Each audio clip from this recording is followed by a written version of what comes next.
The next important thing is navigation. So with navigation you can have different links shown to the user. So the most simple one is the kind of left aligned navigation link with no style that you can create using kind of unstructured list with the class nav, and then all the items in the listed items in this unstructured list contains the class nav item. So each nav item will become one item in a list, and then it is shown from left to right. So this is the most simple navigation link that you can add. So within this you can also apply different alignments. For example, if you say navigation justify content center, justify content, and then all the, if we remember, the alignment options that we discussed earlier will be applied, and the all the items will be adjusted accordingly. So you can also have a vertical alignment, so they are flexible columns, so justify content, and so these are also coming from the above. And then okay, so there is another option for if you want to have a kind of tabs like link. So you can create, just you need to add this class nav tab to the main unstructured link, list class together with nav. Then the items, navigation items will look like tabs. So you can easily create tabs now with this. And of course you can also make them look like pills just by adding navigation pills.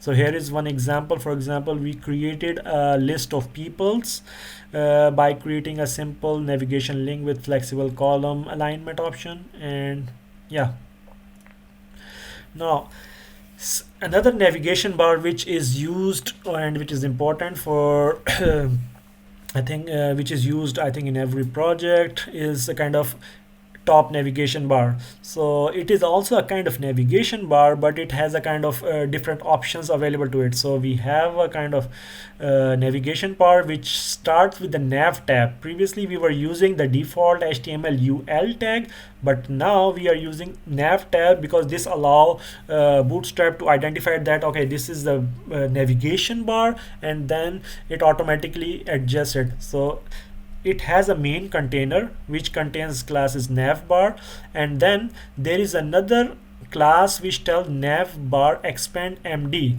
The idea behind this class is that for medium devices and above, it has an expanded version shown which looks like the one on the top, but below medium device it has a collapsed version which will look like how it is shown in below.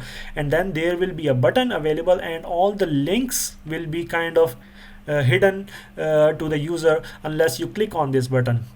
So it's a kind of, it becomes a kind of drop down. And then there are other options that you can select, a kind of basic theme of the navigation bar, so that navigation bar will be dark or light, background is dark, so you can define background light, background primary, so you can use those colors now to define your background of the navigation bar. Now the next section is, it should has a branding section. The branding section should have a class nav brand, and it is visible on both expanded and collapsed version. And then usually this is linked to your home page.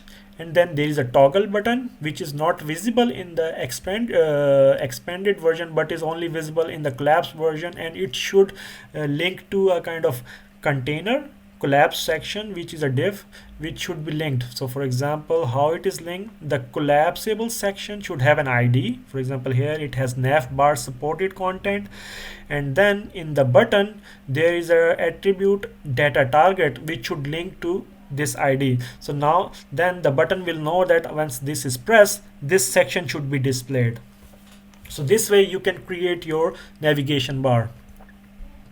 And there are additional properties that you can assign to your navigation bar. For example, by default there is no class available, and the navigation bar stays at the location where it is placed, for example on the page.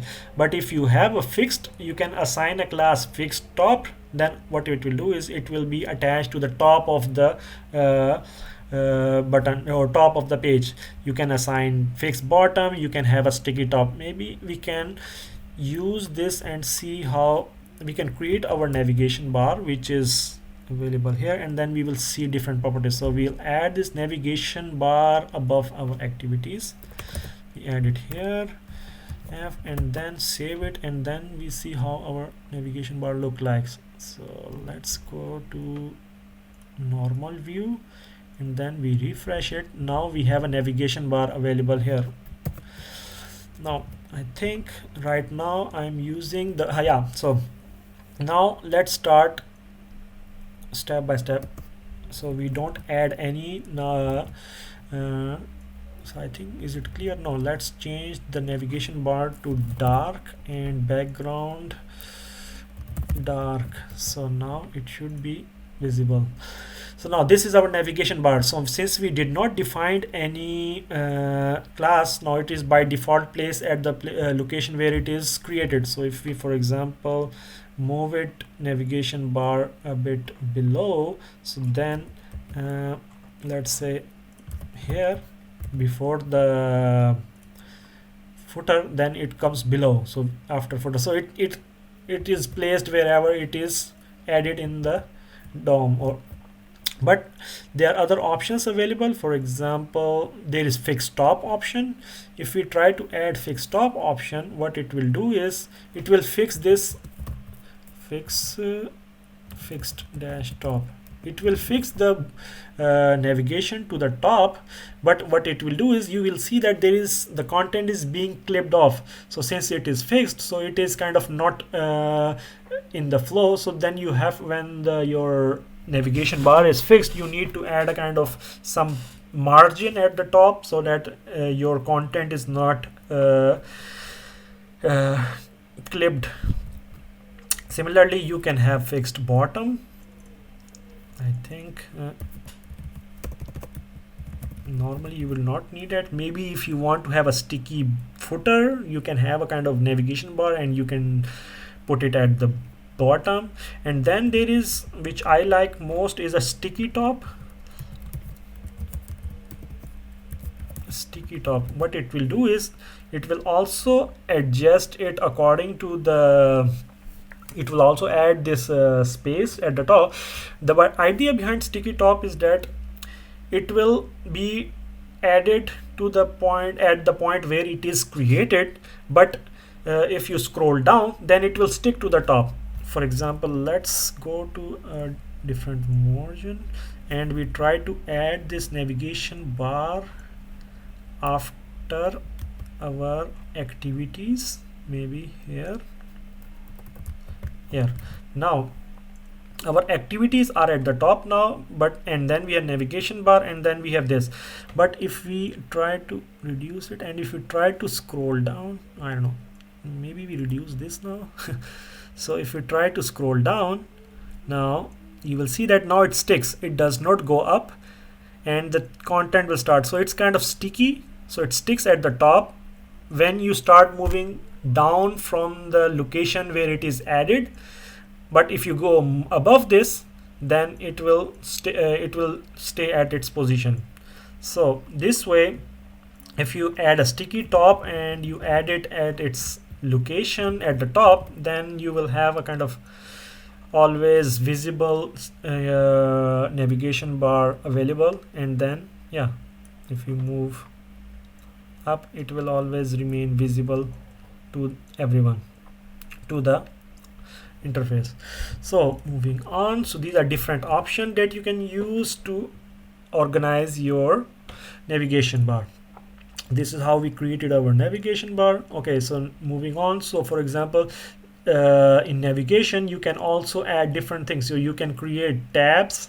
In order to create tabs, what you do is you create this tab list like before, and then what you need to do is you need to create different tab panels, and each tab panel is linked to one of them. For example, you have a tab content panel, and then you have a dips which have IDs, and each ID has linked to one of the link in this tab list. For example, here this href is targeting, or it's pointing to tab 1. Then what will Bootstrap, what it will do is it will automatically create tabs, and then when you select a specific tab, then this content or this div will be shown to the on the screen. So there are JavaScript methods available to it. So for example, in our case, we created different tabs for our courses available. So we have advanced web tech, learning text, and then we created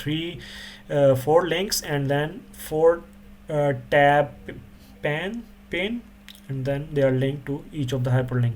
I'm not going to create this, it's simple. Now there are different other components. We have alerts that you saw, one of the alert which was shown in the feedback form, the green one, which shows a kind of message. And then yeah, you can create an alert just by adding alert tag, alert class to a class, and then yeah, alert warning will automatically set the color to warning, which is blue, or I think which is yellow. The other thing is that, okay, alert dismissible class, the idea behind this class is that if you add this class alert dismissible, it will automatically attach this cross button, and when you click it, it will close. And then there is fade and show option, which allows it to have a kind of animation, and within this alert you can have a complete HTML element. You can add whatever you like. So for example, this one with which contains image, paragraph, the whole complex HTML content can be displayed in the alerts, and there are different methods available to programmatically using JavaScript control the behavior of these alerts. Similarly, there are badges available, so you can show a kind of badge, kind of to show a kind of labels, and these kind of things can be and you can also convert a kind of button into a badge. For example, here these will become a kind of buttons. Similarly, there is another style of buttons or badge which are called pill style. They have a kind of circular edges, and then they are actionable badges. Like I said, you can define action on it by making an anchor out of it. So this way you can create a kind of actionable badge. When you click it, they will close or move you to a specific location. Yeah, the card, this is a kind of very important or kind of very frequently used component, cards. For example, in our these are two cards which are generated. So this is a very simple card which contains a kind of a card will have a kind of different sections. So we have a card which will have a header, or you can have a header there, or you can have a top image, and then there is a body which contains title, subtitle, text, and controls, and then you can have a bottom footer, a bottom image or a footer, so you can define it. For example, this is one activity card that we generated. For example, we have a top image here which is defined using card image top class here, and then we have a card body which contains this whole thing. We did not create any footer here. Using this we can create our kind of all three badges cards here. These are three different cards. Here the image is displayed at the bottom, but there is no header. Similarly, we have different options available, and you can create a complex HTML based cards.